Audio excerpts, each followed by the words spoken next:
got so much motherfucking design on right now. Every time, bring it back, make it clap. Got that whole class, new block, wear that thing. Bitches on my line, and you know they come strapped. Got a strap, 49, 45, so the catch like, oh. How they fuck with these hoes out.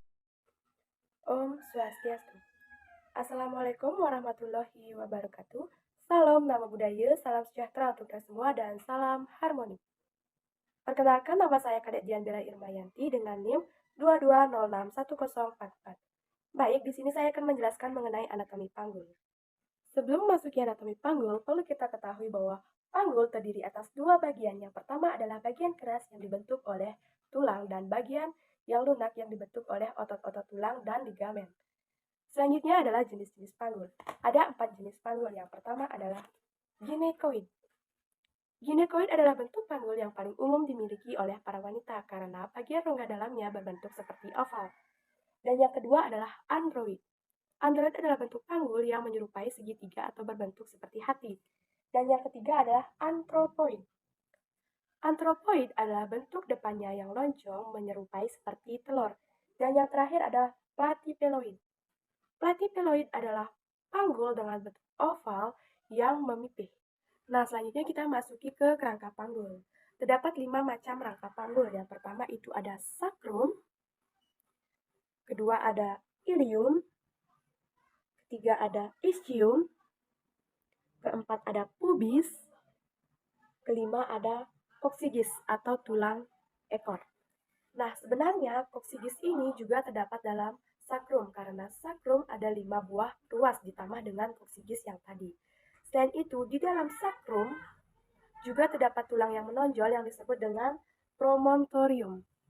Disebut dengan promontorium pada perbatasan antara sacrum dan ilium. Disebut juga antibulo-sacroiliaca. Nah, kalau dilihat-lihat lagi, sacrum ini merupakan gabungan dari sacrum dan ilium karena terdapat di antara dua tulang tersebut. Nah, tulang yang kedua adalah tulang ilium. Nah, jadi di dalam tulang ilium terdapat crista iliaca. Kemudian ada spina iliaca anterior superior dan di bawahnya lagi ada spina iliaca anterior inferior. Jadi, lebih mudahnya lagi, anterior bisa diartikan depan dan posterior bisa diartikan belakang, sedangkan superior artinya atas dan inferior artinya bawah. Kemudian yang ketiga terdapat tulang ischium. Nah, di dalam ischium terdapat yang namanya acetabulum. Kemudian rongga yang ada di sini disebut dengan obturotal foramen. Kemudian di sini juga terdapat tonjolan yang disebut dengan spina ischiadica. Selanjutnya yang keempat itu ada pubis atau tulang pubis. Nah, di bagian tengah-tengahnya ini disebut dengan symphysis pubis. Nah, symphysis pubis ini berfungsi untuk melindungi alat kelamin pada wanita. Kemudian juga terdapat yang namanya tuberculum pubis. Ini disebut dengan tuberculum pubis. Oke, selanjutnya kita akan membahas mengenai diameter dan konjugata. Nah, konjugata apa aja sih yang ada pada rongga panggul? Itu ada 3. Yang pertama adalah konjugata transversal. Konjugata transversal. Nah, konjugata transversal ini yaitu jarak terjauh melintang pada linea terminalis yang jaraknya itu kurang lebih 13 cm. Yang kedua itu adalah konjugata vera. Konjugata vera. Nah, konjugata vera ini yaitu jarak antara belakang symphysis pubis ke tulang promontorium, jaraknya itu kurang lebih 11 cm. Dan yang ketiga adalah konjugata oligui. Konjugata oligui ini yaitu jarak antara articulosio sacroiliaca ke titik pertemuan antara konjugata transversal dan konjugata vera yang jaraknya itu kurang lebih dari 12,5 cm. Yang terakhir mengenai bidang-bidang Hodge. Nah, ini adalah bidang-bidang Hodge. Perlu kita ketahui bahwa bidang Hodge ini digunakan untuk menentukan sejauh mana janin sudah turun pada saat persalinan. Nah, biasanya bidang Hodge ini digunakan pada saat pemeriksaan dalam. Nah, terdapat 4 bidang Hodge. Yang pertama adalah Hodge 1, yang sama artinya dengan pintu atas panggul. Kemudian Hodge yang kedua.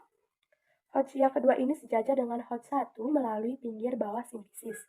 Kemudian Hodge yang ketiga adalah sejajar dengan Hodge 1 melalui symphysis ischiadica. Kemudian Hodge yang terakhir adalah Hodge 4 yang sejajar dengan Hodge 1 melalui ujung os coccygeus. Bisa dilihat bahwa ini adalah bidang-bidang Hodge. Selanjutnya adalah mekanisme persalinan. Nah, jika persalinan normal adalah proses pembukaan dan menipisnya suatu serviks, maka mekanisme persalinan adalah gerakan janin dalam menyesuaikan ukuran dirinya dengan ukuran panggul saat kepala melewati panggul. Nah, perlu kita ketahui bahwa ada 7 mekanisme persalinan normal. 1. Engagement, kepala telah masuki rongga panggul. 2. Descent, yaitu kepala telah melewati panggul. A. Kritismus, ketika sutura sagitaris jajar dengan sumbu jalan lahir. B. Asinkritismus anterior, yaitu kepala janin mendekat ke arah bromontorium. C. Asinkritismus posterior, yaitu kepala janin mendekat ke arah simfisis. 3. Pleksi, yaitu kepala janin mencapai dasar panggul akan menerima tahanan sehingga memaksa kepala janin mengubah kedudukannya menjadi pleksi untuk mencari lingkaran kecil yang akan melalui jalan lahir. 4. Putaran paksi dalam, yaitu kepala janin diarahkan ke bawah lengkung pubis dan kepala berputar saat mencapai otot panggul. 5. Ekstensi, yaitu saat kepala mencapai perineum, kepala akan dipleksi ke arah anterior oleh perineum. Mula-mula oksiput melewati permukaan bawah simfisis pubis, kemudian kepala keluar mengikuti sumbu jalan lahir akibat ekstensi.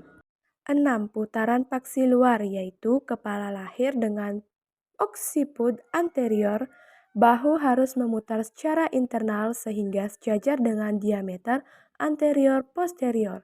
Panggul rotasi eksternal kepala menyertai rotasi internal bahu bayi. 7. Ekspulsi, yaitu setelah bahu keluar, kepala dan bahu diangkat ke atas tulang pubis dan badan bayi keluar dengan gerakan fleksi lateral ke arah simfisis pubis. Baik, sekian dari video yang dapat saya sampaikan. Semoga bermanfaat ya teman-teman. Terima kasih.